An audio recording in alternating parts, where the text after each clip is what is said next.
नमस्कार। सत्यराज लॉस में आप सभी का बहुत बहुत स्वागत है।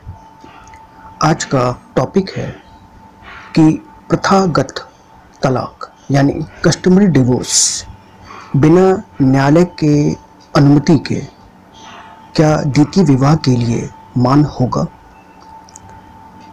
दूसरे शब्दों में कहें कि इज कस्टमरी डिवोर्स यानी प्रथागत तलाक without courts approval is valid for solemnization of second marriage।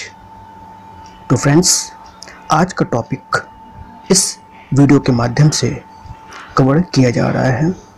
तो अगले स्लाइड पर चलते हैं और एक प्रॉब्लम के सॉल्यूशन के साथ इस टॉपिक को समझने का प्रयास करते हैं। तो चलिए फ्रेंड्स, अगले स्लाइड पर चलते हैं। तो प्रॉब्लम ये है कि एक ए हिंदू मेल है जिसका विवाह बी से होता है 1989 में, वो भी गांव के क्षेत्र में। शादी के 2 साल बाद ए का किसी और यानी सी से एक इलिसिट अवैध संबंध साबित हो गया, बिकॉज ऑफ विच उनका जो मैरिटल रिलेशन था बी के साथ वो खटास में आ गया। इसकी वजह से बी नाराज हो गई और वो एक घर छोड़ करके अपने पेरेंट्स के घर जाके रहने लगी।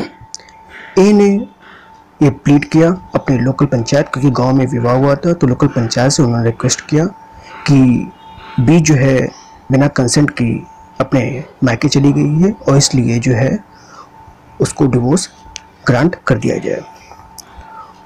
दोनों को, ए और बी को बुलाया गया पंचायत में। पंचुस ने उन दोनों की बात सुनी और उसके बाद एक डीड जो है डिवोर्स का तैयार करके बना दिया गया और ये पंचों के द्वारा जो है ये डीड डिवोर्स बनाई गई। ठीक है, इसके बाद प्रथा के अनुसार इसको पब्लिश भी कर दिया गया लोकल न्यूज़पेपर में 1995 में।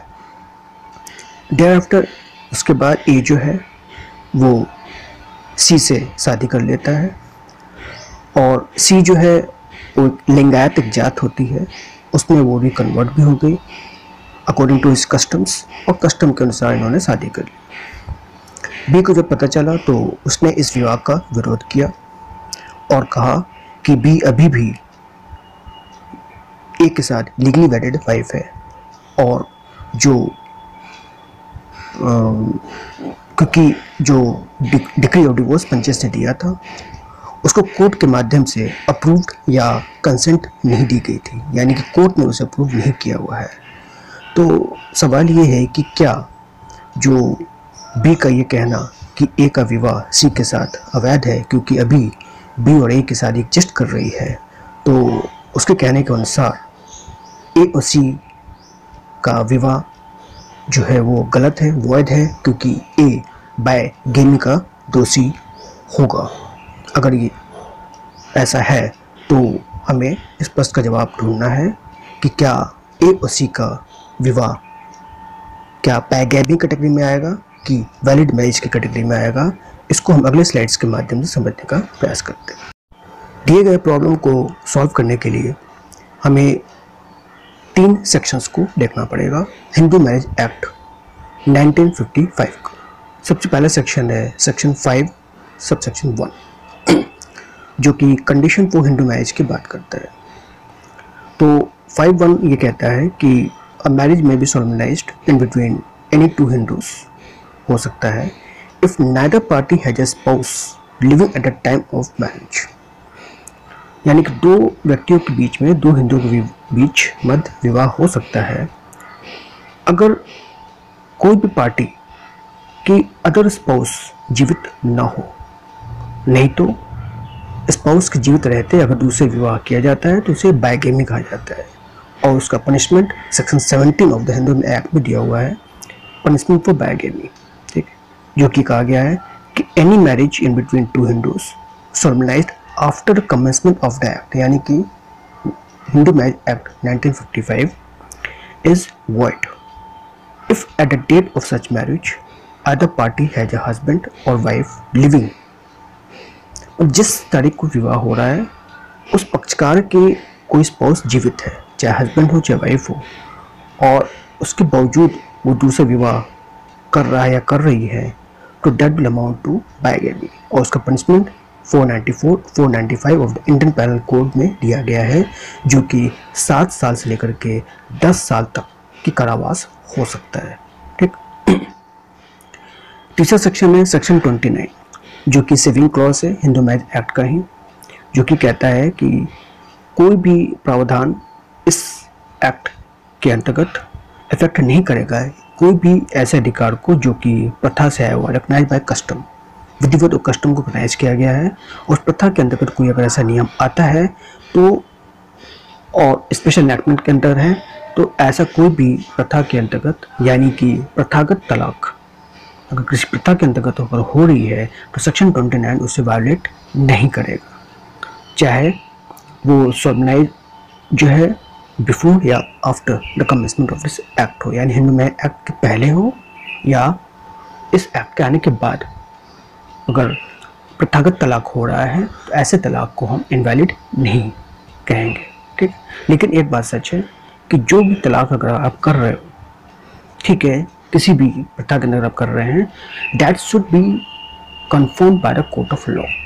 जब तक कोर्ट से कन्फर्म नहीं करेगी, किसी भी प्रकार का कस्टमरी डिवोर्स या प्रथागत तलाक की वैलिडिटी नहीं होती है। अब जो प्रॉब्लम है उसके फैक्ट पे फिर जाते हैं और उसके बाद दिए गए प्रावधान के अनुसार इसको सॉल्व करने का प्रयास करते हैं। तो देखिए फैक्ट क्या है कि ये एडमिट है कि कस्टमरी डिवोर्स हुआ है, परमिसिबल है as in the case of A and B. ठीक है। डीड ऑफ डिवोर्स जो पंचायत ने, पंचों ने मिल करके दोनों की ए और बी की बातें सुन करके डिवोर्स डीड बनाई है by local panchayat as per custom, वो वैलिड मानी जाएगी। हाउएवर ये बात सच है कि उसको लीगल ऑथेंटिसिटी, यानी एक कानूनी अधिकार देने के लिए या लीगल ऑथेंटिसिटी ऐसे डीड डिवोर्स को देने के लिए ये जरूरी है कि उसे कोर्ट ऑफ लॉ के माध्यम से कंफर्म करा दे, यानी कि एक डिक्री ऑफ डिवोर्स उसी आधार पर, जो कस्टमरी डिवोर्स है उसके आधार पर एक डिक्री पास कराना जरूरी है। तभी जो है ऐसे कस्टमरी डिक्री की ऑथेंटिसिटी यानी लीगल ऑथेंटिसिटी प्राप्त होता है। ठीक। सेक्शन 29(2) के आधार पर ही कोर्ट उसे कंफर्म कर देती, लेकिन उसे कंफर्म कराना जरूरी था, जो कि इस प्रॉब्लम में नहीं कराई गई। ठीक है। और सिंस ऐसे कस्टमरी डिवोर्स को जब कोर्ट ऑफ लॉ से कंफर्म नहीं कराया गया है, तो ये नहीं माना जाएगा कि जो प्रथम विवाह है वो वॉइड हो गया है। ठीक है। क्योंकि जब तक कोर्ट कंफर्म नहीं करेगी, माना जाएगा कि जो प्रथम विवाह है वो एज सच चल रहा है, यानी कि ए और बी के बीच में जो विवाह है वो एग्जिस्ट कर रहा है। ठीक है। और ऐसे एग्जिस्ट करते हुए ए और सी दोनों द्वितीय विवाह नहीं कर सकते। इस तरह से सारे प्रावधान को देखते हुए ये निष्कर्ष निकाला जा सकता है कि जो बी का जो प्ली है, जो रिक्वेस्ट है, वो लीगली सस्टेनेबल है, और उसका कहना सही है कि ए और बी का मैरिज अभी एग्जिस्ट कर रहा है, क्योंकि उन दोनों के बीच जो डिवोर्स है वो कोर्ट से कंफर्म नहीं कराया गया था। और इस तरह से देखा जाए तो जो सेकंड मैरिज जो ए और सी के बीच में हो रहा है, यानी ए की जो सेकंड मैरिज हो रहा है सी के साथ, वो एसेंशियल कंडीशन जो सेक्शन 5 सब सेक्शन 1 में है उसको वायलेट करता है। ठीक है। और इस तरह से देखा जाए तो ए और सी की जो मैरिज है वो नल एंड वॉइड है, and A is guilty of bigamy. अगर ये प्रूव हो गया कि उसने सेकंड मैरिज की है, और सुप्रीम कोर्ट ने कई जजमेंट में कहा भी गया है कि अगर मैरिज की सेरेमनी परफॉर्म की गई है तभी मैरिज मानी जाएगी। तो ए और सी के बीच में अगर विधिवत जो सेरेमनीज होती है, भले कस्टम के अनुसार ही क्यों ना हो, अगर वो पूरा सारी सेरेमनीज और ट्रेडिशन फॉलो करने के बाद ए और सी के बीच में विवाह हुई है और वो साबित हो जाता है कि ए और सी की शादी हो चुकी है, तो फिर a would definitely amount to bigamy and he will punishable accordingly according to section 494 and 495 of the Indian Penal Code. That's it friend, इस प्रॉब्लम का यही सॉल्यूशन है with according to the concern provisions. अगले video में हम नए प्रश्न with solution और उससे संबंधित प्रावधान को लेकर के आपके समक्ष प्रस्तुत होंगे। तब तक के लिए जय हिंद, वंदे मातरम।